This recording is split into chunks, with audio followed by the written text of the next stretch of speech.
t-shirt to support the channel. Hey, this is Dexter from the Offspring, and you're checking out The Jeremy White Show. The Jeremy White Podcast. Tuesdays at 12 p.m. Eastern, 9 a.m. Pacific. Available wherever you get your podcasts. All right, our next guest, the new CD is called Let the Bad Times Roll. It came out on Friday, April 16th via Concord Records, and the music video for the title track already has 1.3 million views on YouTube. I mean, come on, the video's epic. You can pick it up wherever music is sold. Welcome, Dexter Holland from The Offspring. Thank you. Thank you very much. What's going on? So, I just want to say, first of all, listening to this record, it is just straight up, straightforward The Offspring. It is so good. And the first thing I want to talk to you about is, you know, this is like the third or fourth collaboration between you and Canadian producer Bob Rock, who, you know, had background with DOA, working with punk, but, you know, he was more doing the Bon Jovis and the Motley Crues and, you know, Metallica's. What was it about Bob Rock that made The Offspring want to go that route in production-wise? Well, a couple things. I mean, he is Bob Rock. Well known. Yeah, right. Well known for the metal stuff back in the day, but he really did cut his teeth back in Vancouver in the punk days. And he was there when bands like DOA and the Subhumans were coming up, and he was the guy recording them because he was doing the engineering side as well. So when we met with him, it was like, okay, this guy understands what it's like to try to put together a punk album. So that was great. And then beyond that, like you said, he's Bob Rock. He's a great producer, and he knows how to make stuff sound great. And he knows how to get the best out of the bands, the best performances. Right. Do you think that did he like elevate your performance? He does, you know, in a very nice way, in a Canadian way, right? Could you please change this? Yeah, he was like polite. He was Let me ask you this just real quick. Speaking of Bob, because when you look at what he did with Metallica and Saint Anger, he got involved. He played bass. He does other stuff. Does he do that with The Offspring, where he comes in and offers to play a part, or you know, arranges something and say, okay, you should try it this way, and then you know, how does he work with you? Yeah, no, he doesn't do it like that at all. If he's sensing that we're struggling getting a part right or playing something right, you know, he'll say, not, this is what I think we should do. He'll say, well, what would The Offspring do here? Which is, it sounds like such a funny question. It catches you off guard. Right. It really makes you think outside yourself for a minute and reapproach it in a different way. Were you guys in the studio together recording this record, or because like pandemic, like was this done before the pandemic happened, or was this a product of it? Most of it was done in the last couple of years, and we were almost done right before the pandemic hit. In fact, we were scheduled to put it out right at the beginning, and we decided to take a step back and kind of just look at the songs again. So most of it recorded in person. Some of the final remixing was done via Zoom, but mostly in person. Nice. So you guys recording in like Vancouver together, or did you do it in the States, or? We did it mostly here. This is our band studio in Huntington Beach. Nice. And so we did, most of it was done here, and some of the mixing we did up in Vancouver. Okay. Let me ask you this. In 2014, I got to see you at Heavy Montreal doing the anniversary tour for Smash. And it was a great show, great everything. What compels you to make new music at this point? Because essentially you could go do Smash tour forever and always, or you could play the 15 greatest hits forever and always, and fans would show up because the music has been that good, has been that inspirational, has gotten into people's hearts that much. So why do you say, okay, let's sit down and make 10 new tunes, 12 new tunes? Basically, why bother? I'm glad you asked that question, because I think that's something that people really wonder. They think like, well, he's got it made. What does he want to try anymore? But to say the truth, I mean, as much as I love the shows and I love playing songs that people know, and like there's a real energy and excitement and, you know, the mutual sharing of these songs. But if we never put any new records, I would feel like I was just punching the clock. It wouldn't feel like, it's just like, yeah, let's just go out and play the same songs for the rest of our lives. That would be about. But it's a clock with a big cash register, so you can't complain too much. Yeah. Okay, let me ask you this: when you think of rock stars, you don't think of guys having PhDs. Why did you continue to pursue your studies and not just say, "Hey, I'm in Huntington Beach. I got this great studio, playing Heavy Montreal. I don't need school." Yeah, I was halfway finished with the PhD when the band took off, so right. Kind of in my head, I always wanted to finish it. but it had been a long time, and I kind of felt that window was probably closing of my opportunity to go back to school. And so I decided to do it just in between these last two records. And I'm glad I did. I felt like it was something like, it's research. It's research that, hopefully all gets lopped onto the pile of scientific knowledge that maybe will help something down the line. Which is very cool. Yeah. Jeremy. Now, okay, having that type of education, does it affect your songwriting in any way? Oh, I don't know. People have asked that before. It's kind of a right brain, left brain thing, but it's almost like after the science part, it's almost like it somehow turns on your creative side. They do work together somehow. They go off each other. Yeah, because even lyrically and stuff, it's like, I would think your vocabulary is a lot further advanced than the average Joe Schmo who's just writing some poetry and some punk songs. I guess so. And thank God for online thesauruses, right? Right. Oh, do you use online thesaurus? That's hilarious. I have before. I think there's something mathematical about music. It's a verse and a chorus and the way the notes go and stuff. So I can see why people sometimes think there's a correlation between people that like music and people that are into math or science. Right, but you're not sitting there, pulling the Max Martin route where it's like, okay, we need to have X amount of syllables for a verse and we got to have a pre-chorus. They're not doing haikus, my friend. No. Let me ask you this. The first album comes out in 1989, and that time is dominated by big ballads. It's dominated by Motley Crue. It's dominated by Metallica and Bon Jovi and Def Leppard and all these great bands. You guys come out and it's very stripped down, and it's sort of the antithesis of that scene at that time. Was that something that concerned you, that, oh my God, we're not going to be able to break in? Or was it, you know what, I don't want to wear spandex. We're going to go. Talk to me a little bit about that scene, setting up and being in that milieu at that time. It was for sure the second one for all of us at the time. I just the metal thing didn't resonate with us at all back then. We were into the Sex Pistols and the Dead Kennedys and stuff, and I hated all that stuff back then. I think Metallica was always different for us, for sure, because they were pretty hard, for back then, for sure. And as time goes on, I appreciate all that stuff now, for sure, but it wasn't what drove us as kids. Right. And now that you've had a lot of success, and you talk about the Dead Kennedys, these weren't bands that wrote singles, and the Offspring writes singles. So have you talk to me about that and about the importance of having a radio friendly kind of sound. Right. Well, we loved punk rock growing up, and we loved it because of the aggression, and you feel like you're able to get out this frustration. There's an energy to it that was just different from anything that we had heard before, but there weren't really a lot of great songs. And I always felt like, well, maybe that's something we can do that's different from some of these other bands, is try to actually take the energy of punk rock and build songs around it. So that was always important to us. Yeah, but there was a lot of bands that were kind of doing up-tempo, punky-ish kind of tunes. You listen to bands like Faster Pussycat and even like LA Guns and even Rat to a certain extent. It's like, some of those hair bands had a bit of that edge to them. Were you listening to any of those bands at the time? Sure. Yeah, sure. Faster Pussycat and Motley Crue had a couple faster songs or whatever. Yeah, just little Livewire, that's total punk rock. Livewire, right? There was some story.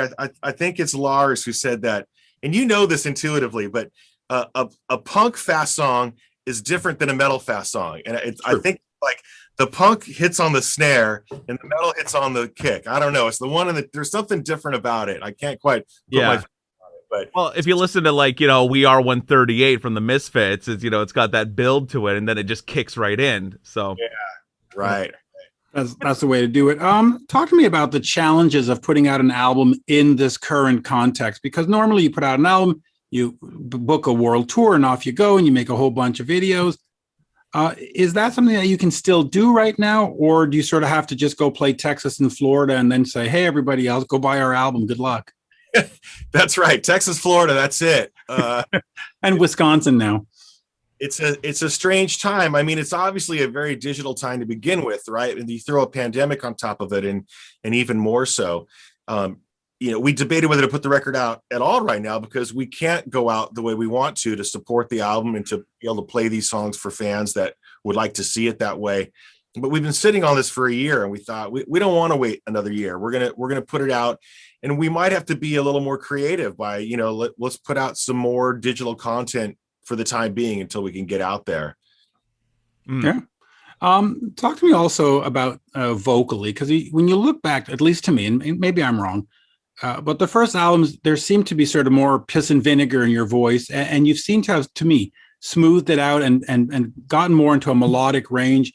Was that a conscious decision, or is that just age sort of changing how you sing?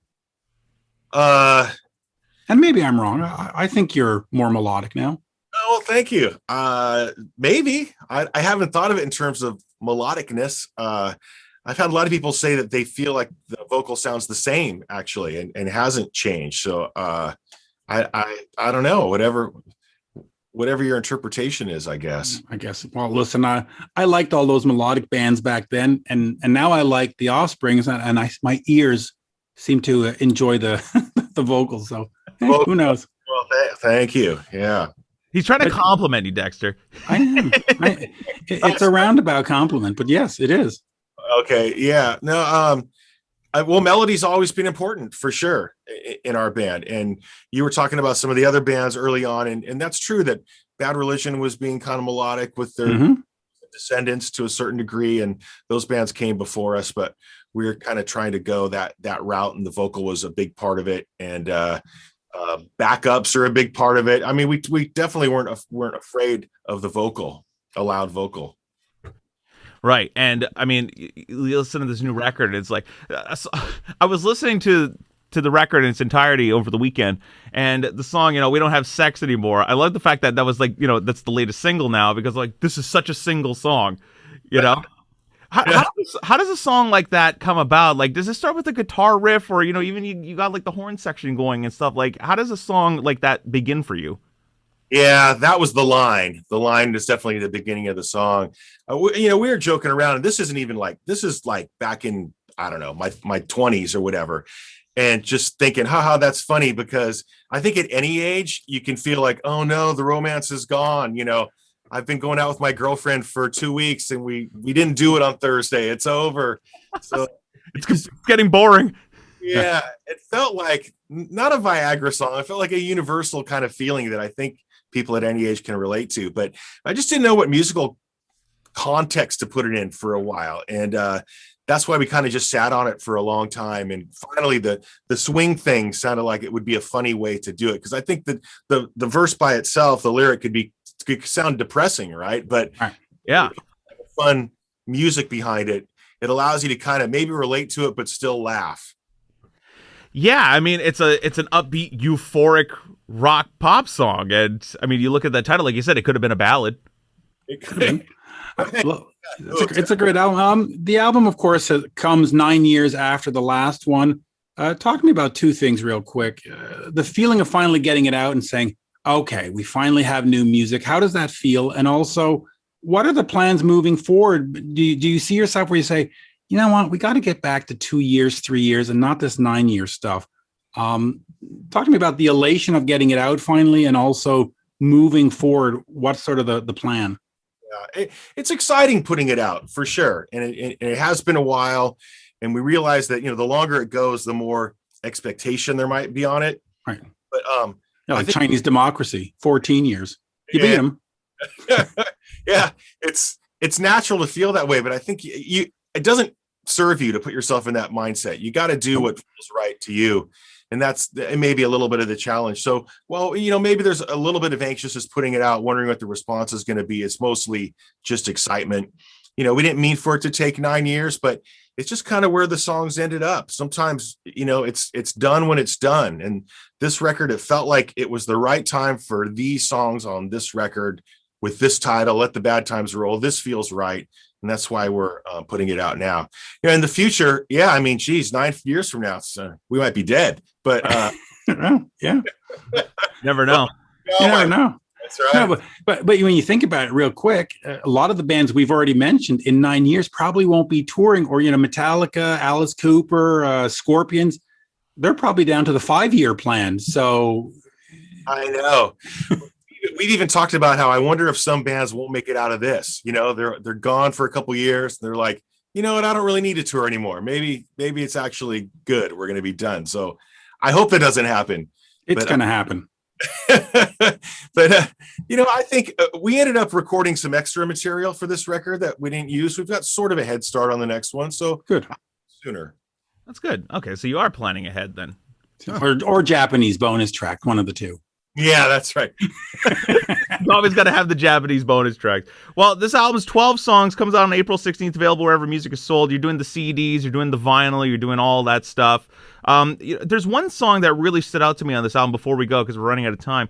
The Opioid Diaries. Mm-hmm. Talk to me a little bit about that song, because, lyrically and everything, it's really deep. Oh, well, thank you. It's about, the opioid crisis in the U.S., which frankly is worse than in other countries. We've learned to find out by just kind of going through this process of talking to people. Mm-hmm. But, writing a song about addiction is nothing new, but I thought there was something unique about this. And what I mean is that I feel like we've almost created what I would call accidental addicts by the prescription of opioids. These people, they're not the typical people that are searching out things recreationally or trying to cope in different ways that become addicted. They're kind of normal people, like a high school athlete or a blue collar guy that's got lower back pain, and he gets prescribed something for pain thinking that it's not addictive when it clearly is. And they become addicted to these opiates. And then, eventually sometimes they can't get them anymore. And then they're all of a sudden they're on heroin. So you have these heroin addicts that would have never been on this in a million years if it hadn't been prescribed to them unknowingly. So it's absolutely the fault of the pharmaceutical industry. And we felt like it needed to be discussed and called out. Yeah. Great. And I've never really thought of the Offspring as a political band. Like, I always thought you guys were more of like a social commentary group in a way. And a song like that, it's a perfect example. Yeah, I think so too. I don't consider us a political band because I think, look, we try to observe what's going on, but I never want to tell someone how they should think, right? We'll just kind of lay out the things and let them come to their own conclusions. Yeah. And the thing about, like you said, it could be just the average Joe Schmo that kind of gets addicted. Somebody goes for surgery on their back or something, and then they're popping Dilaudid's laying in bed. All of a sudden, you're not doing it anymore. It's like, oh, I need it. You need it. It's awful. Yeah. Well, what we need is music. That's all we need. That's my drug. There you go. That's a great song title. All right, Dexter, this is great. Well, Let the Bad Times Roll, out April 16th, available wherever music is sold. You hit them up on socials. They're one of the best bands that do the social media game these days, too. So, yep. And it bookends. You had the Cars, Let the Good Times Roll, and now you have the Offspring, Let the Bad Times Roll, and all the music in between. There you go. Yeah. You've said it all. Anything else you want to get out there? Oh, thank you very much. Thanks. It's great talking to you guys, and really looking forward to having people hear the whole record.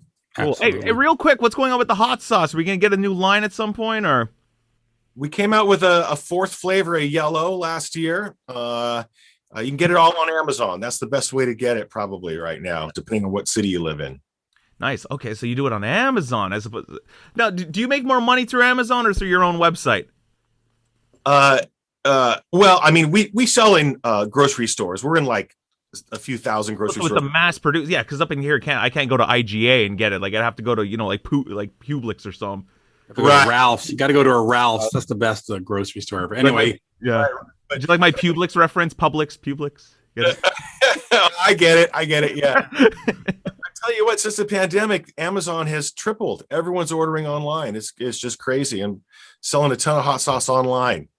Nice. Perfect. Well, good. All right. Thank you, sir. Always a pleasure. Best of luck with the record, and we'll see you next time you're up here in Montreal. Thank you very much. Great talking with you. Cheers. See you later.